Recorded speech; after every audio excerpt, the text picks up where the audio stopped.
अपनी जान कहते हैं, मोहब्बत की इसी मिट्टी को हिंदुस्तान कहते हैं। जो दुनिया में सुनाई दे उसे कहते हैं खामोशी, जो आंखों से दिखाई दे उसे तूफान कहते हैं। जो ये दीवार का सुराग है महोदय, जो ये दीवार का सुराग है, चाइना, अमेरिका, पाकिस्तान साजिशों का हिस्सा है, साजिशों का हिस्सा है। और इसे हम अपने घर का दरवाजा कहते हैं, अपने घर का दरवाजा कहते हैं। नमस्कार, मैं गरिमा मेहता आप सभी के सामने आज स्वतंत्रता दिवस के उपलक्ष्य पर अपने कुछ विचार साझा करना चाहती हूँ। आज़ादी का असली मतलब वही समझ सकता है जिसने कभी गुलामी की हो। हम सौभाग्यशाली हैं कि हमने स्वतंत्र भारत में जन्म लिया। यूं तो आज़ादी की लौ सन 1857 में जल चुकी थी, जो एक वर्षाल बनकर सन 1947 में आजाद कराई गई।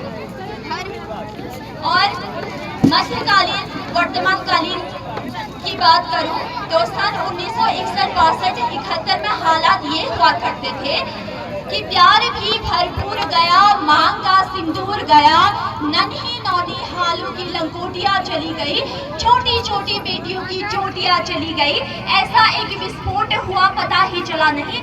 किंतु आपके लिए तो एक आदमी मरा है साहब, मगर मेरे घर की तो रोटियां चली गई, मेरे घर की तो रोटियां चली गई वाले हालात हो जाने के बावजूद भी एक माँ अपने बेटे को सरहद पर दुश्मनों की ध्वजा उड़ा देने के लिए भेज दिया करती थी और उसे पत्र दिखाकर भेजा करती थी कि अम्मा ने खत लिखा है बड़े ही चाव से, पुत्र मेरे ना घबरा जाना, एक इंच भी पीछे ना हटना, चाहे इंच इंच कट जाना, चाहे इंच इंच कट जाना। इस तरह से देशभक्ति साबित करती थी। तब देश बलिदान मांगता था, लोग मर जाते थे, मिट जाते थे, फांसी पर चढ़ जाते थे, क्योंकि ये उस दौर की कहानी थी। लेकिन आज देश मर जाने को नहीं कहता, आज देश मर जाने को, मिट जाने को और फांसी पर चढ़ जाने को नहीं कहता, बल्कि मेरे विचारों में यदि कोई आदमी अपना काम पूरी मेहनत, ईमानदारी और लगन के साथ करे ना, तो वही सच्ची देशभक्ति, वही सच्चा राष्ट्र प्रेम है।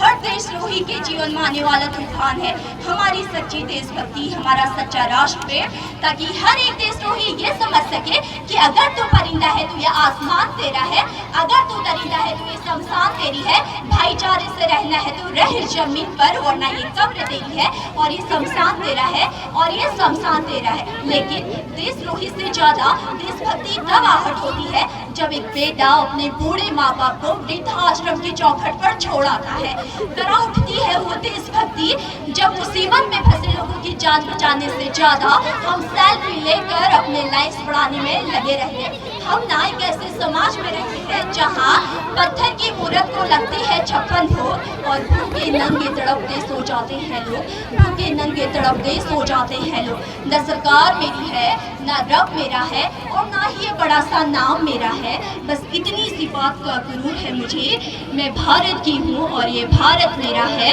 और ये भारत मेरा है। और अगर आप ये कहें कि 2 दिन हाथ में तिरंगा ले लेने से देशभक्ति होती है, जो फुटपाथ में झंडा बेच रहा होता है, क्या उससे आप उसकी देशभक्ति कहेंगे? ये उसकी भूख है जो उसे ऐसा करने में मजबूर कर रही है, क्योंकि ये ना मस्जिद को जानते हैं ना शिवालू को जानते हैं, ये बस मुँह के निवालों को जानते हैं। मैं नहीं मानती कि फेसबुक और व्हाट्सएप की डीपी को 3 रंग में रंगना ही देशभक्ति है।